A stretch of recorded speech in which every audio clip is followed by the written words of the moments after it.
What's awesome is that women have a pretty miraculous ability to utilize protein even somewhat more effectively than men. People think it's the other way around. People think that men can just eat this protein, it naturally just gets synthesized into muscle, and women have to eat a bunch more. Not really the case. You see, men just have more of the specific hormones that allow them to utilize that protein in a specific way, whereas women are actually, in a lot of ways, more efficient at sparing protein. However, it's very, very, very important that women focus on the quality of protein, probably even more so than men. Now, I'm not saying that men shouldn't focus on the quality, but women, because their bodies are efficient at utilizing it, probably need to pay some extra attention to that. You see, women create 1/10 the amount of testosterone as men do, which means that metabolically, their body utilizes that protein a little bit better. What's interesting is that studies have shown that women oxidize less protein while exercising. What that means is that when a woman is working out, they're actually breaking down less protein than a man is, meaning their body is sparing more of that protein. Now, to make matters better, when we look at fasting studies, we actually find that women burn less protein during a fast than men. Now that contradicts a lot of what people would think about fasting. People always say that women shouldn't fast as long. That's usually a reproductive thing. When it comes down to the metabolic side of things, women are better at fasting because their bodies don't catabolize. They don't break down as much muscle. Case in point is that women hold on to their muscle better. They hold on to protein better. Their bodies are better at utilizing it. So let's talk about why the quality is important, but also how much protein at the end of the day women really should be getting. Hey, we've got new videos coming out all the time, by the way. Almost every single day at 7:30 a.m. Pacific time, but mainly on Tuesdays, Fridays, and Sundays.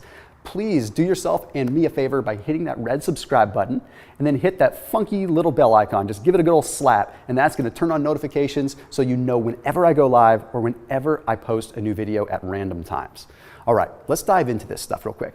So protein utilization all comes down to an amino acid pool. Okay, when we look at the big picture, we break down proteins into 22 different amino acids, and we essentially have a pool of amino acids that we pull from to create different things within the body. We basically have limitless possibilities. We can take 2 amino acids, we can take 4, we can take 18, and we can create hormones and all these things. So it's amino acids that are the building blocks of everything in our bodies. So in some ways, that means that, yeah, if you get your protein in, you ultimately have it go into a pool and your body utilizes what it needs to. But there are some aminos that are more important. There are some things that you should be focusing on getting, quite frankly, from animal sources, because it's just gonna work out a little bit better long term to prevent these deficiencies. One of the main things that I wanna talk about is going to be thyroid. Okay, women everywhere are concerned about their thyroids, and rightfully so, because generally speaking, women have more issues with thyroids than men do. Okay, and a lot of it comes down to autoimmune issues. One of the primary amino acids that we get out of eating good quality protein is going to be glutamine. Okay, now glutamine has powerful effects when it comes down to feeding the cells within our gut. So we have living cells in our gut, and if we feed them glutamine, we feed them this specific amino acid, they are healthier, they are healed, and you have less instance of a leaky gut. That is not weird marketing juju stuff, okay? A leaky gut is a real thing, it's just exaggerated a lot. Basically, it means that inflammation from your gut gets into your body and triggers an autoimmune response. Most of the thyroid issues are autoimmune issues, things like Hashimoto. I know because my wife has Hashimoto and she suffered with low thyroid for a long time.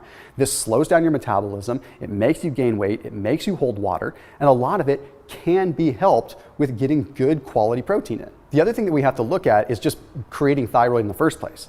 Thyroid hormones are created from tyrosine. Tyrosine gets converted into thyroglobulin, and then thyroglobulin binds with iodine molecules to create T1, T2, T3, T4, all these things that essentially lead up to creating active thyroid hormone. If we do not have enough tyrosine, we do not get to create thyroid hormone, and we do not rev up our metabolism the way that we want it to be revved up. Additionally, we need zinc. Okay, zinc is very difficult to come by. Now, if you're starting to do the math, this would be a lot of different supplements that you'd have to take if you were trying to get all these things. We're already at tyrosine, we're already at zinc, we're already at all these different aminos. Okay, we don't want to have to just pop a bunch of pills. Zinc is going to be in its best form in meat sources generally. Okay, so what zinc is going to do is zinc is going to bind to the actual thyroid receptors. So without zinc, the hypothalamus can never really initiate that thyroid activation, if you want to call it that. So these thyroid hormone receptors require zinc to get activated. Okay, let's step away from the thyroid for a second and let's talk about inflammation. Now, inflammation sounds boring.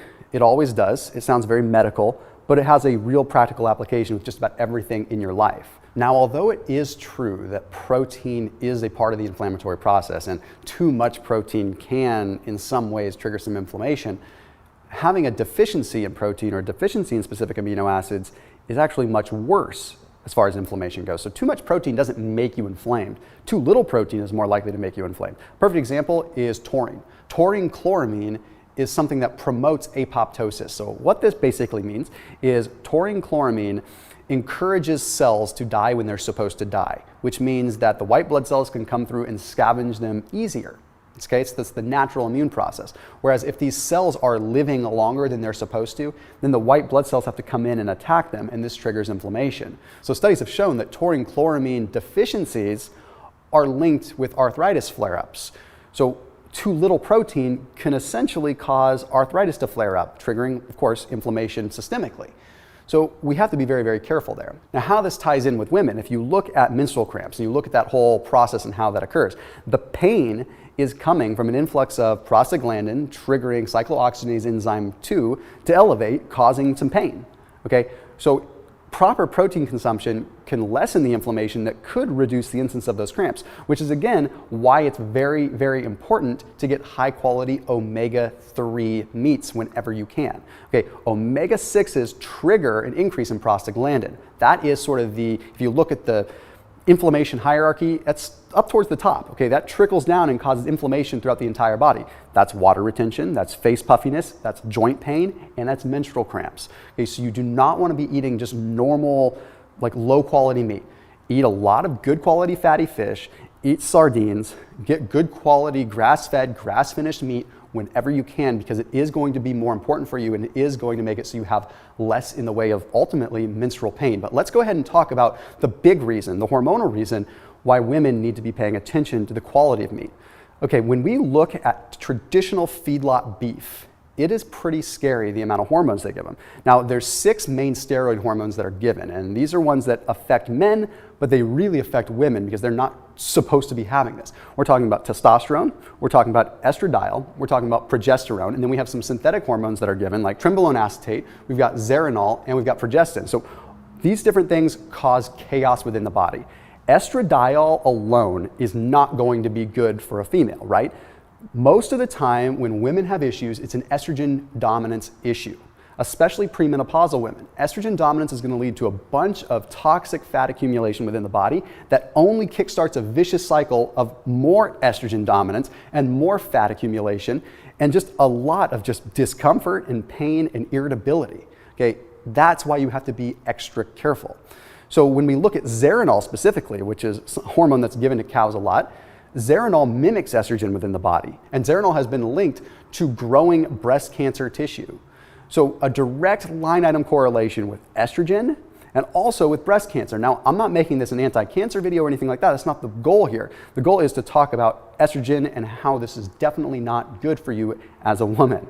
Okay, so you want to be getting the good quality grass-fed, grass-finished meat. Now, I will say, if you are interested, if you do eat grass-fed, grass-finished meat, there is a link down below in the description. Okay, I talk about them all the time, so it's not just a specific pitch or anything like that, but ButcherBox has grass-fed, grass-finished, high-quality meat that's cheaper than the grocery store, and it gets delivered right to your doorstep. And because they partner with me on my channel, there is a special discount that you're not going to see anywhere else. You're going to get it cheaper than anywhere else.